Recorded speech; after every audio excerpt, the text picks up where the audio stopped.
नमस्कार मित्रों, मैं राजीव कुमार अपनी बगिया में आप सभी का तहे दिल से स्वागत करता हूं। आज फिर आप देख रहे हैं थोड़ी सी हार्वेस्टिंग और थोड़ी सी जानकारी लेकर मैं आया हूं। और डेली ही इस तरह से लगभग कोई ना कोई नई जानकारी लेकर मैं आपके बीच में उपस्थित होता रहता हूं। देखिए, ये छोटी वाली तरोई, अगर आपने ज़रा सा भी इसको छोड़ दिया तो ये मोटी हो जाती है। तो इसको देख देख के ये भी काट लो, देख देख के ही काटना पड़ता है कि कहीं ये मोटी ना हो। साइज़ देखिए ज़रा इसका, जैसे आपको परवल लग रहा होगा, मगर ये परवल नहीं है। ये इधर भी देखिए, ये इधर भी कुछ सारी लगी हुई है, इधर भी ये गुच्छों में लगती है। और इसको बहुत गौर करके तोड़ना पड़ता, नहीं तो इसका इस तरह का साइज़ होता है। इस तरह का साइज़ हो जाएगा मोटी मोटी, फिर ये बीज के काबिल ही रह जाती हैं। हमने पहले यहाँ पर भी ये लगी हुई हैं। पहले आप उधर से जो तरोई है मोटी वाली वो काट लो। तो ये पीछे आपके उधर तरोई लगी हुई है सर के ऊपर, तो ये तरोई पहले बड़ी वाली तरोई है, इनको काट लो। फिर इसके बाद में उधर कुछ हार्वेस्टिंग उधर भी है। करेले भी देखिए, मैं आपको जब तक ये काट रही हैं मैं आपको इधर करेले भी दिखा देता हूँ। ये देखिए, ये इधर करेले भी देखिए कितने अच्छे करेले चल रहे हैं। हाँ, और एक चीज़ अभी मैं आपको बताता हूँ कि आप इधर जो देख रहे हैं फ्रूटिंग डेली, और ये जो पीले से पत्ते हो रहे हैं, जैसे बेल में जो ये पीले से पत्ते हो रहे हैं, ये देखिए, इनको हटा देना है। इस तरह से आप इनको, जो पीले पत्ते हो रहे हैं इनको ऐसे तोड़ लीजिए, ऐसे काट के ये जो पीले पत्ते हैं इनको हटा दीजिए, क्योंकि ये पीले पत्ते हमारे न्यूट्रिशन को खींचते रहते हैं, माइक्रो न्यूट्रिएंट्स खींचते रहते हैं, और फ़ायदा इनसे कुछ नहीं होता। तो इस तरह जो भी है आपके बगीचे में पीले पत्ते हो जाएं, उनको ऐसे काट के हटाते रहिए। और इसी गमले में नहीं डाल देना है कि आपने तोड़ा और उसी गमले में डाल दिया। मैं अभी यहाँ से उठा के इनको सब हटा दूँगा। जो जो पीले पत्ते हो रहे हैं उनको पौधों से हटाते जाइए, क्योंकि बारिश जैसे जैसे रुकेगी तो गमलों से हमारी, जब बरसात बहुत भयंकर होती है तो गमलों से हमारे जो माइक्रो न्यूट्रिएंट्स होते हैं, जो पोषक तत्व होते हैं, ये पानी के साथ बह जाते हैं। ज़मीन की बात अलग होती है। जो ज़मीन में पौधे लगे होते हैं उसमें माइक्रो न्यूट्रिएंट्स अगर बहते भी हैं तो एक जगह से दूसरी जगह, दूसरी जगह से उसी जगह आ जाते हैं। मगर गमले में ऐसा नहीं है। गमले में जो भी पौधा आप लगाएंगे उसमें माइक्रो न्यूट्रिएंट्स हमें अलग से देने पड़ते हैं। पौधे के पत्ते पीले होने का एक रीज़न ये भी है, जब उसके अंदर से सारे पोषक तत्व बह जाएंगे, सारे पोषक तत्व बह जाएंगे, तभी उसके पत्ते पीले होंगे। तो हमें गमलों में अलग से माइक्रो न्यूट्रिएंट्स है, पत्थर की खाद है, सरसों की खली की लिक्विड खाद है। तो तरल बेस में आपको जितनी खादें आप आसानी से बना सकते हैं, तरल रूप में जो भी खाद आप आसानी से बना सकते हैं, वो खाद हमें गमलों में ज़रूर देनी होगी।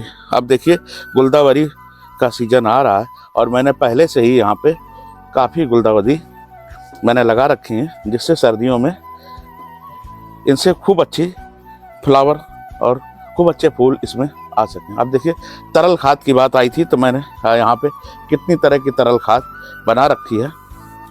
ये कितनी तरह की तरल खाद यहाँ पर है। हाँ, अब यहाँ पर आया तो मैं एक बात आज और कह दूँगा, यहाँ पे बता दूँगा। ये OWDC जो है, अब मैं किसी को भेज नहीं पाऊँगा, क्योंकि उसका रीज़न है, मैंने 4-6 लोगों को ही भेजा था और उनको बिल्कुल फ्री में भेज दिया था। मगर अब दिक्कत ये आ रही है कि जो लड़का ले जाता था वो उस लड़के की सर्विस लग गई है और वो लड़का आता नहीं है, और मेरे पास टाइम नहीं है कि मैं इसको भेज सकूँ। तो आप कोई भी मेरे को अगर पुराना वीडियो मेरा देख के OWDC सोचे कि मैं वहाँ से मंगा लूँ, तो मैं भेज नहीं पाऊँगा। आप मेरे को, जो मेरा पुराना व्हाट्सअप नंबर था उसको मैंने गार्डनिंग के रूप में इस्तेमाल किया है। अगर आपको किसी को गार्डनिंग से संबंधित कोई भी जानकारी लेनी है तो आप उस नंबर पर मेरे से संपर्क कर सकते हैं।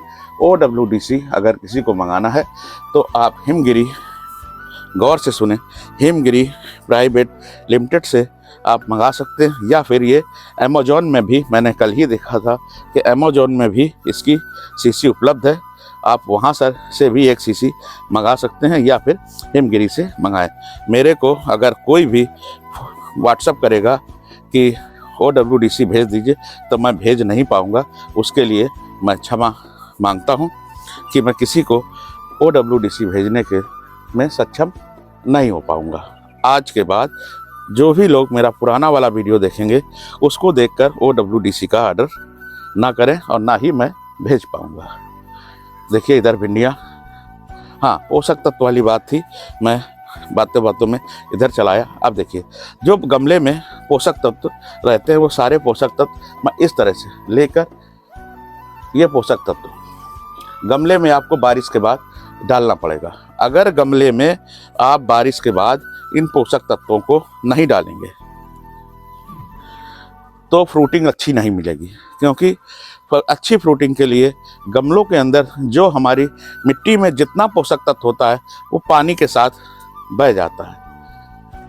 पानी के साथ बहने के बाद जैसे ही बरसात बंद होती है तो हमें ये सारे पोषक तत्व एक गमले में या एक डब्बे में, बड़े डब्बे में आप इकट्ठे कर लीजिए और इकट्ठी करने के बाद में उसमें अपने पोषक तत्व भर दीजिए और पानी मिलाकर एक एक डब्बा हर गमले में डाल दीजिए। हफ्ते में ये एक बार ये काम करना है, ये काम डेली नहीं करना है। ये देखिए इस तरह से, देखिए अगैती गोभी, इधर भी देखिए कितनी सुंदर गोभी हो रही है। और इधर मेथी, मैं आपको इधर भी ले चलता हूँ। यहाँ पे देखिए कितनी अच्छी मेथी जमी हुई है, देखिए कितनी सुंदर। अगर आप भी इस तरह से अगर मेथी उगाना चाहते हैं तो मेरा पुराना वाला वीडियो अगर आप देख लेंगे तो आपको भी इस तरह से मेथी उगाना आ जाएगा। और इधर धनिया देखिए, मैं आपको इधर धनिया दिखा देता हूँ, जरा देखिए पुरानी धनिया आप देख रहे होंगे, इधर नीचे से नई धनिया भी जम रही है। जो पुरानी धनिया पड़ी बीज नहीं जम पाए थे, बारिश का जैसे ही उन्होंने पानी पाया, बारिश का पानी पौधों के लिए अमृत के समान होता है। और जैसे ही बारिश का पानी देखिए तो धनिया ने पाया, ये आपको नीचे से छोटे छोटे बीज जमते हुए दिखाई दे रहे होंगे। ये बीज भी अंकुरित हो गए और ये बीज केवल इसी गमले में नहीं हुए, धनिया का बीज बहुत समय तक गमले में नीचे पड़ा रहता है और वो अंकुरित नहीं होता है। और जैसे इसको देखिए ये नीचे से छोटे छोटे पौधे, और इसमें देखिए जरा, इसमें ग्रोथ देखिए कितने छोटे छोटे पौधे धनिया के नीचे से जमा है। जब तक उधर सब्जियां तोड़ी जा रही हैं मैंने इधर काफ़ी आपको दिखाया और ये भी बताया बारिश के बाद क्या क्या काम करना है। पत्ते पीले क्यों होते हैं? कुछ लोगों का कहना है कि मेरे करेले में फल नहीं आ रहे हैं। फल कैसे आएंगे? बरसात होने के बाद आपने उनको किसी तरह का माइक्रो न्यूट्रिएंट्स, किसी तरह की लिक्विड खाद तो दी नहीं, तो आप उससे क्या सोचेंगे कि गमले में लगे हुए पौधे आपको फल देंगे, फूल देंगे? नहीं देंगे, क्योंकि आपने बारिश के बाद जो भी पोषक तत्व थे वो सारे पोषक तत्व तो बह गए। अब ये देखिए कितना बड़ा कद्दू इसके लगा हुआ है और इस बेल पे मैंने एक ही कद्दू रखा है। इसमें लगे थे 4-6 कद्दू, मगर मैंने उनको हटा दिए क्योंकि बेल है, मिट्टी में नहीं लगी है, गमले में लगी है। जितना पोषक तत्व एक फल को मिलेगा वो उतना ही बड़ा होता रहेगा। और इधर देखिए करेले, आप कह रहे हैं मेरे छत पे लगे हुए करेले फल नहीं दे रहे हैं, और देखिए जरा यहाँ पे कितनी सारी फ्रूटिंग हो रही है, देखिए ज़बरदस्त फ्रूटिंग। ये देखिए इसका मेन रीज़न यही है कि मैं समय समय पर इनमें पोषक तत्व देता रहता हूँ। और इधर लाल भिंडी का देखिए हाल, देखिए कितनी बड़ी बड़ी लाल भिंडी यहाँ पर लगी हुई है। मैं इधर आपको दिखा देता हूँ, ये इधर लौकी, ये देखिए, ये मैंने इसमें कपड़े में बांध रखी है लौकी। देखिए कितनी सुंदर लौकी इसके अंदर हो रही है, क्योंकि कपड़े के अंदर इसलिए बांध रखी फल मक्खी कहीं अटैक ना कर दे। कितनी बड़ी लौकी है, ये देखिए, फल मक्खी अटैक ना कर दे इसलिए मैंने इसके अंदर लौकी को दबा के छुपा के रखा है। और देखिए अगैती गोभी हर जगह मैंने आगे से आगे, और इधर मैंने कुछ बीज अभी ब्रोकली के बो दिए हैं जो अंकुरित हो रहे हैं। फिर मैं 15 दिन के बाद ब्रोकली के कुछ बीज बो दूंगा जो अंकुरित हो रहे हैं। देखिए नहीं चाहते थे कि आज सब्जी ना तोड़ी जाए, और ना करके भी इसमें इतनी सब्जियां मिल गई। डेली कुछ ना कुछ सब्जियां यहाँ से मिल जाती हैं। आपके भी छत पे इसी तरह से। और देखिए ये 2 लौकी कपड़े में आप देख रहे होंगे बंधी हुई, और उधर एक छोटे सा बड़े साइज की लौकी को भी मैंने कपड़े के अंदर बांध दिया है, क्योंकि लौकी के अंदर जो पॉलिनेशन होता है वो शाम के समय होता है। लौकी का फूल ज़्यादातर शाम के समय ही खिलता है। और मैंने कल शाम को ही इसमें हैंड पॉलिनेशन किया था। और कुछ लोगों ने बैगन के विषय में पूछा था कि हैंड पॉलिनेशन, बैगन में हैंड पॉलिनेशन कैसे करें। मेरे बैगन में बहुत फूल आ रहे हैं मगर उसमें फल नहीं बन रहे, तो मैं आपको दिखा देता हूँ। ये देखिए, ये जैसे बैगन का फूल है और इसमें बीच में देखिए एक हरा सा निकला हुआ है। ये बीच में हरा सा है, मैं पास से दिखा देता हूँ। ये देखिए, ये बीच में जिसमें हरा सा निकला हुआ है, इसी में यही मेल और फीमेल फ्लावर है, इसी में फल बनेगा। और इसको ऐसे पिंचिंग कर देना, देखिए इसको ऐसे से दबा देना। इतनी तेज नहीं दबाना है, इतनी तेज नहीं दबाना है कि पौधा ही, फूल ही मर जाए। इस तरह से देखिए, मैंने आपको बैगन में हैंड पॉलिनेशन करके दिखाया। ये देखिए, इस तरह से ऐसे दबा देना, अब ये फल बन जाएगा। इस तरह से ऐसे दबा दीजिए, ये फल बन जाएगा। आपके बैगन में जितने भी फूल लगे, उन फूलों में जिसमें हरा बाहर से, आप देखिए यहाँ पे मैं दिखाता हूँ। देखिए एक फूल ये भी है, एक फूल ये भी है, और इसमें देखिए बीच में सेंटर में हरा सा नहीं है, तो इसमें फल नहीं बनेगा। ये जो बैगन का फूल है, इसमें बीच में हरा सा नहीं निकला है, तो इसमें फूल नहीं बनेगा। फूल बनेगा उसी में जिसमें इस तरह से, देखिए दोनों फूलों में अंतर देख लीजिए। इसमें बीच में एक हरा सा पॉइंट निकला हुआ है और इस फल में, इस फूल में हरा सा पॉइंट नहीं है।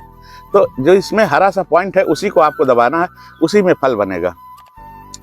देखिए, मैंने आज आपको ये जानकारी दी कि छोटी छोटी जानकारियाँ दी, और ये भी बताया कि कौन कौन सी चीज़ को पोषक तत्व देनी है।